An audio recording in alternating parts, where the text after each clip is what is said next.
Hello students, this is Nilesh Lalwani from NRL institute Indore. आज हम पढ़ेंगे क्लास 11th अप्लाइड मैथ्स का टॉपिक जो है time and work. Time and work. So इसका जो पहला क्वेश्चन है मैं लेने जा रहा हूँ। क्वेश्चन के साथ ही आप लोगों को कंसेप्ट भी क्लियर कर दूंगा। तो क्वेश्चन है, Ramdeen can complete work on field in 30 days. What part of the field? What part of the field would he have reaped in 25 days?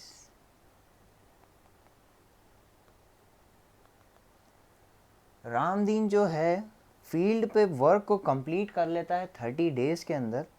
तो फील्ड का कितना हिस्सा वो कंप्लीट करेगा 25 डेज़ के अंदर? ये तो बहुत ही सिंपल सा क्वेश्चन है। इन वन डे पहले अपन कैलकुलेट करते हैं, वन डे में कितनी फील्ड को वो कितना पार्ट वो कंप्लीट कर लेगा। इन वन डे फील्ड का कितना पार्ट वो कंप्लीट कर लेगा, तो 1/30। 30 डेज़ में पूरी फील्ड कंप्लीट हो रही है, तो वन डे में कितनी फील्ड कंप्लीट हो जाएगी? 1/30। इसका एक कंसेप्ट होता है, वो मैं आप लोगों को क्लियर कर देता हूँ कि जो वन डे का वर्क होता है, वन डे का वर्क आपको अगर कैलकुलेट करना है तो आपको 1/नंबर ऑफ डेज़ कर देना है, जितने दिन में पूरा काम ख़त्म हो रहा है। तो उससे एक दिन में कितना काम ख़त्म हो रहा है वो कैलकुलेट हो जाता है। अब हमें निकालना है, अब हमें कैलकुलेट करना है कि 25 डेज़ में कितना काम कंप्लीट हो रहा है। तो इन 25 डेज़, एक दिन में 1/30, तो 25 डेज़ में 25 से मल्टीप्लाई कर लेते हैं, तो 25/30 आ जाएगा, यानी कि 5/6 कट करने पे 5 5 जा 5/6 वर्क कंप्लीट हो जाएगा। टोटल वर्क हमेशा होता है 1। टोटल वर्क क्या होता है? 1। तो 5/6 वर्क कंप्लीट हो जाएगा 25 डेज़ के अंदर। 30 डेज़ में तो पूरा वर्क कंप्लीट हो रहा है, तो 25 डेज़ में 5/6 वर्क कंप्लीट हो जाएगा। Note down the question. Second question ले लेते हैं। A can do a work in 10 days, B can complete the same work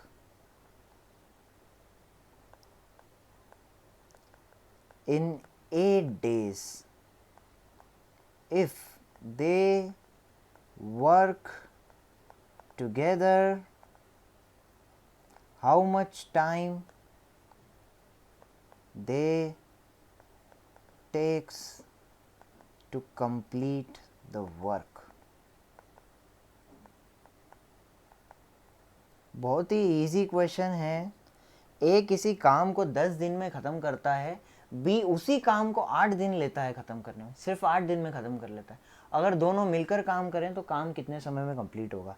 तो आंसर तो जो है 10 और 8 दिन से कम ही आएगा, क्योंकि ए और बी मिलकर काम कर रहे हैं। तो सबसे पहले हम कैलकुलेट कर लेंगे, इन one day A can do 1/10 work.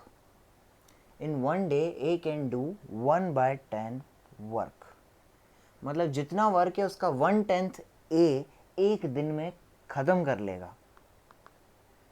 In one day B can do 1/8 work. B 1/8 करेगा। मैंने आपको लास्ट क्वेश्चन में भी क्लियर किया, अगर आपको ये पता करना है कि एक दिन में कितना काम ख़त्म हुआ है, तो टोटल जितने डेज लग रहे हैं काम को कंप्लीट करने में, उसको हमें डिवाइड देना है 1 से। जैसे कि ए 10 दिन में पूरा काम ख़त्म करता है, तो एक दिन में 1/10 काम खत्म करेगा, रेसिप्रोकल कर देना है, सिंपल है। बी 8 दिन में पूरा काम खत्म करता है, तो एक दिन में बी कितना काम खत्म करेगा, 1/8। ऐसा क्यों करते हैं, क्योंकि जो टोटल वर्क होता है वो होता है 1। अभी इस 1 यानी कि टोटल वर्क को कंप्लीट करने में 10 डेज लग रहे हैं, तो अगर मैं इसको 10 से डिवाइड कर दूंगा तो ये कैलकुलेट हो जाएगा कि एक दिन में कितना काम खत्म हो रहा है। तो एक दिन में ए कर रहा है 1/10 वर्क कंप्लीट और बी कर रहा है 1/8 वर्क कंप्लीट। अब ये दोनों एक ही यूनिट बन चुके हैं, दोनों मिलकर काम कर रहे हैं टुगेदर, ए एंड बी। तो ये दोनों मिलकर ए करेगा 1/10 वर्क, बी करेगा 1/8 वर्क। एलसीएम ले लेते हैं, क्रॉस मल्टीप्लाई कर लेते हैं, 8 1 ज़ा 8, 10 1 ज़ा 10, 18 डिवाइडेड बाय 80, इसको कैंसिल कर लेते हैं 2 से, 9/40। तो ये दोनों मिलकर एक दिन में 9/40 वर्क कंप्लीट कर लेंगे। एक दिन में 9/40 वर्क जो है ये दोनों कंप्लीट कर लेंगे। तो ये तो आया together A and be in 1 day. हमें कैलकुलेट करना है कि पूरा काम कितने दिन में खत्म हो जाएगा। हमें कैलकुलेट करना है कि पूरा काम कितने दिन में खत्म हो जाएगा, तो आपको सिंपली इसे रेसिप्रोकल कर देना है। So A and B can complete whole work या फिर एंटायर वर्क इन सिंपली, एक दिन का कितना रहा है 9/40, तो पूरा हो जाएगा 40 डिवाइडेड बाय 9। अभी इसे आप चाहें तो डिवाइड करके QRD के फॉर्म में लिख सकते हैं, 94/9 डेज। ये भी सिखा देता हूँ कैसे करना है। 9 को 40 से डिवाइड करेंगे तो 9 4 ज़ा 36, रिमाइंडर बचेगा 4। QRD के फॉर्म में लिख दिया है। QRD यानी कि ये क्वेश्चंट, ये Q हो जाएगा, ये R रिमाइंडर हो जाएगा, और डिवाइज़र यानी जिससे डिवाइड दिया, तो QRD के फॉर्म में इसे आप लिख सकते हैं।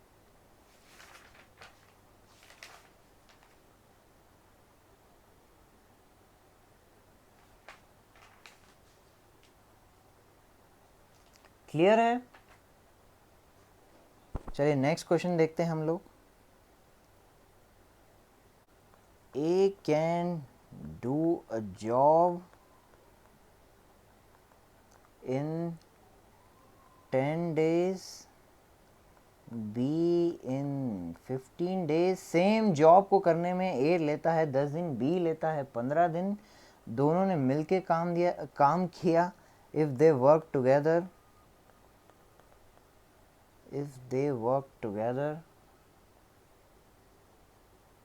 and earn rupees 350,